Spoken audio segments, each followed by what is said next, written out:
समय की बात है जब बुद्ध एक उपदेशक थे और अपने शिष्यों को दिनचर्या, समय का महत्व और सत्य के विषय में सिखाने का कार्य कर रहे थे। एक दिन एक युवक आया और बुद्ध से पूछा, भगवान, मैं एक बहुत ही अस्थाई मनुष्य हूं और मेरे जीवन में शांति और सुख नहीं है। कृपया मुझे एक ऐसी कथा सुनाइए जो मुझे अपने जीवन में सहायता कर सके। बुद्ध ने युवक की प्रतिष्ठा की और उन्होंने उसे एक कथा सुनाई।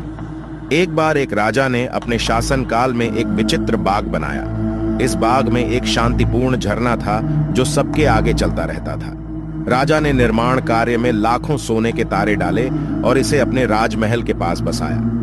एक दिन राजा अपने बाग में टहलने गए और देखा कि झरना की धारा के नीचे एक ब्राह्मण शिलालेख खोज रहा है। उसने ब्राह्मण से पूछा, ब्राह्मण जी, आप क्या ढूंढ रहे हैं? ब्राह्मण ने कहा, महाराज, मेरे पास एक अनोखी बात बताई गई है।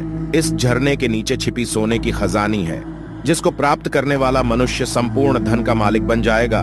मैं यहाँ खजानी ढूंढ रहा हूँ। राजा खुश हुए और तुरंत खजानी को प्राप्त करने के लिए अपने अधिकारियों को आदेश दिया।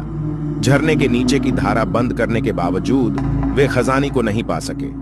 उनके लिए वह सोना अदृश्य बन गया। धारा बंद होने के कारण बाग में भी शांति और सुरम्यता की वातावरण खो दी गई। राजा बहुत चिंतित हुए और बुद्ध के पास जाकर उनसे सलाह मांगने आए। बुद्ध ने कहा, राजा, सोने की खजानी का पीछा करने के चक्कर में आपने आपके बाग में शांति और सुख को खो दिया है।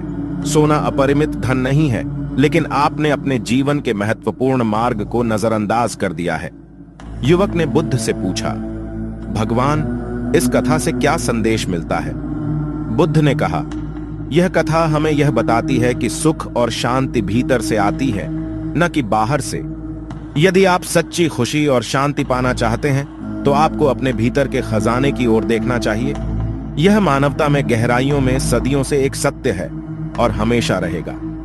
युवक ने अपने जीवन में इस सत्य को अपनाने का फैसला किया और उसने अपनी आंतरिक खोज में लग गया। उसने मन को शांत किया, ध्यान और मेधा को विकसित किया और अपने जीवन को सुखी बनाने के लिए सत्य का पालन किया। उसका जीवन परिवर्तित हुआ और उसे आनंद और शांति का अनुभव हुआ।